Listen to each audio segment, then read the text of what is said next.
O ex-presidente Jair Bolsonaro ironizou o caso de um suspeito de crime que recebeu afagos de uma juíza como café e paletó para se proteger do frio do ar-condicionado durante uma audiência de custódia no Tribunal de Justiça de Roraima.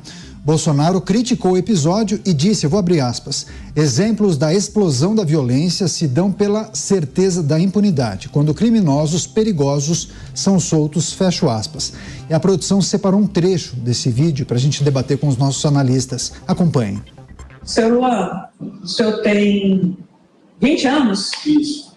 O senhor está com frio? Tem que tirar as algemas dele, tá? Agora é... audiência não pode ocorrer com réu com alguém. Seu Fabiano fica de conversa, não presta atenção. Viu? Tá gravado, tá vendo? Tá gravado, mas foi só batido. O senhor tá com frio, senhor? Desliga o ar-condicionado, por favor. Toma um cafezinho para o senhor se esquentar. Pronto. Quando o senhor parar de tremer, a gente continua a audiência. Melhorou um pouco, seu Luan? Melhorou, senhora. Pronto. Tá. Claro que esse vídeo chama atenção, eu pude constatar nas redes sociais milhares de manifestações de pessoas surpresas com esse tratamento, essa atenção dada pela juíza com o suspeito. Vamos girar com os nossos comentaristas para começar essa edição. Vamos a Brasília, Cláudio Dantas com a gente. Dantas, seja bem-vindo, ótima noite a você. Eu acho que há dois elementos importantes para a gente tratar na abertura do programa. Claro, esse tratamento, essa maneira cortês com que a juíza se dirige ao custodiado, mas também o próprio instrumento da audiência de custódia, né? Queria te ouvir, bem-vindo. Boa noite, Daniel, boa noite aos meus colegas de bancada e boa noite à nossa audiência que nos acompanha aqui nesta sexta-feira, segunda do ano. Teremos 52 sextas-feiras este ano de 24, viu, Daniel? Só para sua informação relevante para a gente fechar a semana aqui. Olha, é uma maravilha, né? Realmente, nem ele acreditou. Quando ele recebe o café e o paletó, ele até se ajeita na cadeira. Realmente o Luan se deu bem. Não faz o menor sentido esse tipo de tratamento. Uma coisa é você tratar dentro, de forma protocolar, né? De forma protocolar, qualquer preso que precise passar pela audiência de custódia, mas não me consta que esse tipo de tratamento carinhoso, gentil, precise ser adotado. Até porque não faz o menor sentido, né? Nós estamos diante de um meliante. Então, isso é o sintoma de um problema grave que hoje contamina o judiciário. Nós estamos falando disso há pelo menos 2 semanas. Esta semana, esta questão, ela foi recorrente. Então, são recorrentes os casos, né? É recorrente a impunidade, é recorrente essa percepção, né, de que o criminoso precisa ser cuidado. Nós temos num dia um sargento tomando 2 tiros na cabeça porque não atirou não quis puxar a arma para pegar, né, para imobilizar ou para atirar no meliante que fugia. Esse criminoso tirou a arma e o matou. E ele deixou um filhinho de poucos meses, né, órfão. Então, assim, é preciso mudar isso, é preciso acabar com essa história. É preciso que o CNJ, que tem essa prerrogativa, né, de estabelecer padrões e regras para o judiciário do Brasil inteiro, discuta seriamente essa questão. Discuta seriamente essa questão. Eu não vi, inclusive, nenhuma manifestação do CNJ. Me parece que eles entenderam que é normal, que é tudo bem, que, na verdade, esse é o tratamento que precisa ser dado. Então, que se manifestem também e avisem a sociedade. Olha, é assim que a gente quer que vocês tratem os nossos criminosos. Porque, assim, não faz o menor sentido isso. É bom lembrar sempre que quem paga o judiciário, quem banca o judiciário, é o cidadão, é o pagador de impostos, aquele que cumpre a lei e que quer ver o criminoso afastado do convívio social, que quer ver o criminoso pagando pelos seus crimes, que quer ver a lei aplicada. E isso aí não me parece que seja a lei aplicada. A gente continua o nosso giro de análises. Vamos chamar o Cristiano Beraldo. Beraldo, seja bem-vindo.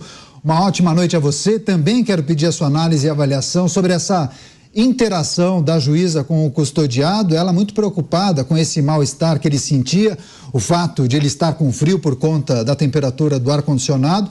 Ela procurou deixá-lo muito à vontade. Isso acaba, para muitas pessoas, representando uma inversão de valores. Quais aspectos você quer trazer para esse debate? Boa noite, Caniato. Boa noite, Alan Gani. Boa noite, Dantas. Boa noite à nossa querida audiência que nos prestigia todas as noites aqui nos Pingos nos Is. Olha, há dois lados disso. Um lado é a questão do detento. O detento está numa situação ali de frio e, obviamente, há de se ter um procedimento para que o detento possa prestar o depoimento dele com um mínimo de condição ali para expor, né, as informações que ele precisa prestar. Outra coisa é a forma como se aborda e como é colocada essa preocupação. Aí que nós temos um problema. Porque quem tem que se preocupar com as condições do preso não é a juíza, tem que haver um procedimento. E esse procedimento tem que ser coordenado por quem de direito, da parte administrativa, digamos assim, do depoimento, dos responsáveis pelo depoimento, mas não pela juíza, que está ali diante de um criminoso, que precisa prestar contas à sociedade e não pode ser tratado como um pobre coitado, um marmanjo que precisa de cuidadinho, porque ele não teve cuidado nenhum ao cometer o crime dele. Então, quando a gente observa esse tipo de comportamento, a mensagem que passa é que está tudo absolutamente fora do lugar. O pobre coitado do criminoso não pode ter algema, não pode ficar com frio, tem que tomar um cafezinho, vamos fazer um chazinho pro criminoso? Isso aqui não é Academia Brasileira de Letras para ter chá das 5. Então, quando você expõe à sociedade este tipo de tratamento ao criminoso, é que a gente fica sem saber o que é certo, o que é errado. Veja, o Brasil conseguiu chegar ao ponto de deturpar essa compreensão simples e lógica do certo e errado. Como é que a gente vai corrigir os defeitos da nossa sociedade? Como é que a gente vai construir uma sociedade justa? Como é que a gente vai construir uma sociedade em que transgredir a lei, cometer crime, é algo que é punido com veemência e com vigor para que as pessoas não se sintam estimuladas a ter esse tipo de comportamento? Então, observar essa forma de tratar, esse carinho, esse excesso de preocupação com o preso, para mim, é um sintoma de uma sociedade cujo seu funcionamento está aí diante de vários desafios. Pois é, muitas mensagens e manifestações das pessoas que nos acompanham, daqui a pouco eu vou ler, inclusive, algumas delas. Agradeço muito as pessoas que colaboram com a gente nessas discussões, mas o Alan Gani já está aqui com a gente no estúdio. O Gani, inclusive, quero destacar sobre esse caso, chama a atenção que a magistrada, a juíza, se recusou a iniciar essa audiência enquanto o acusado não estivesse aquecido, não estivesse à vontade ali na sala. Como você avaliou esse episódio? E trazendo esse aspecto destacado pelo Beraldo, qual é a mensagem que é transmitida, né? Boa noite, Caniato, Beraldo, Dantas e, claro, a toda a nossa audiência extrapolou todos os limites ali do bom senso, dos direitos humanos. É lógico que a gente não está falando aqui para maltratar a pessoa, mas diante da fala e das próprias imagens mostrou um excesso, né? E isso é muito sintomático na sociedade brasileira. Uma sociedade onde a justiça geralmente trata, sim, o bandido como uma vítima do sistema opressor, das desigualdades, etc. A mesma lenga-lenga de sempre. Como se não houvesse um critério de escolha para cometer o crime, como se não houvesse um critério moral. Como é que se explica países que são mais pobres que o Brasil e a violência é bem menor? Ou países que são até mais desiguais, eu não gosto muito dessa palavra, mas ok, mais desiguais do que o Brasil e a violência também é menor. Portanto, existem outros fatores, além do social, que explicam a menor criminalidade. Entre esses fatores, pode ser uma sociedade moralmente, né, menos corrompida, mais religiosa, porque você tem um freio interno, moral, né, não vou cometer um crime porque é errado, porque eu creio em algo maior e isso é errado, não vou cometer um crime, vou pagar por isso. Você tem o freio moral interno. Algumas pessoas não têm esse freio moral.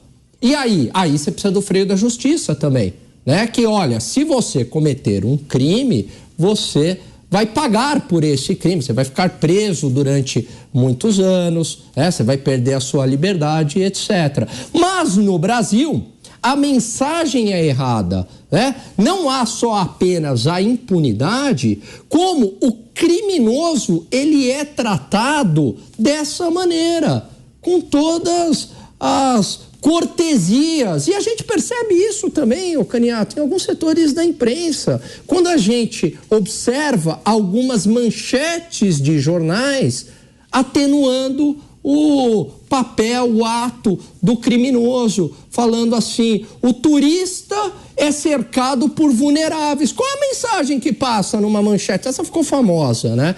Qual é a mensagem que passa numa manchete dessa, Caniato? Vulneráveis. Coitadinhos, eles roubaram o turista porque eles eram vulneráveis, afinal.